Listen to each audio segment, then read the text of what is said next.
So let's put the human being in perspective. Human beings are small little creatures. You just need to fly up in an aeroplane and look down and you can't even see us. We're small little creatures. And if you were able to travel outside of this Earth's atmosphere, soon our Earth would recede and become an almost insignificant dot. Indeed, if you kept on going a bit further, our whole solar system, including our sun, actually ends up being a small dot on the outer arm of the spiral, of the outer arm of our galaxy, which is called the Milky Way.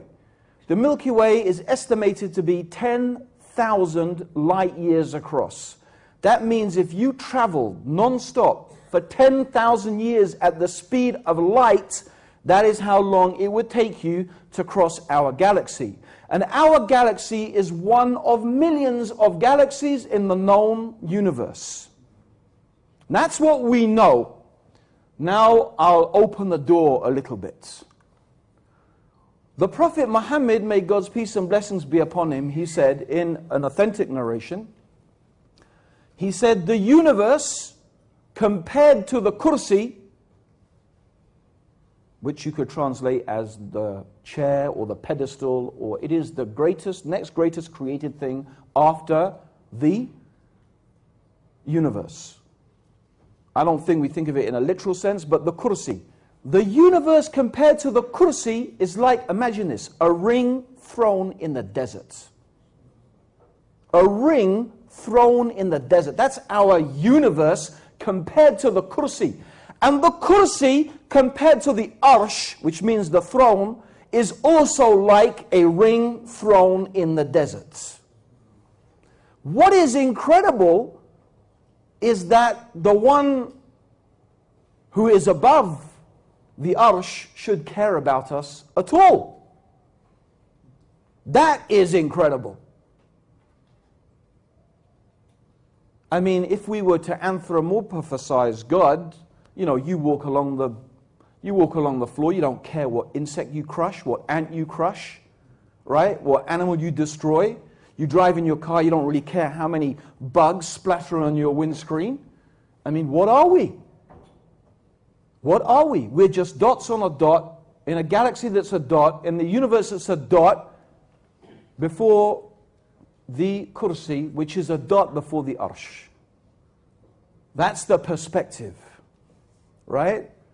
However, of course, there is this, what I would say is an almost arrogant assertion that you find some religions make, that we are sons and daughters of God. Whatever that is supposed to mean.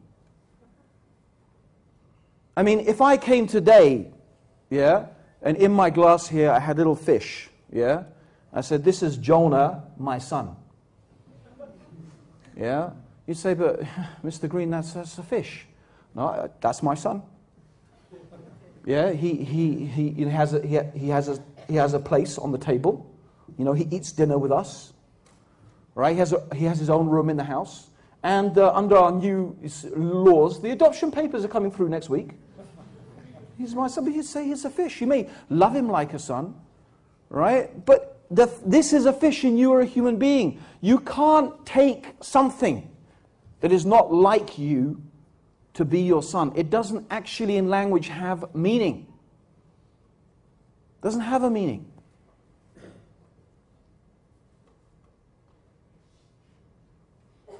So this assertion that we are sons and daughters of God, well, the Quran tells us that God is glorious above such things.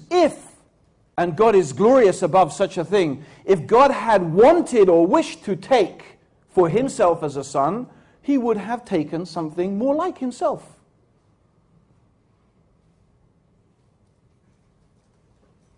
But this is the mentality we have. So from that mentality comes a sort of assertion like, who is God to treat us like this?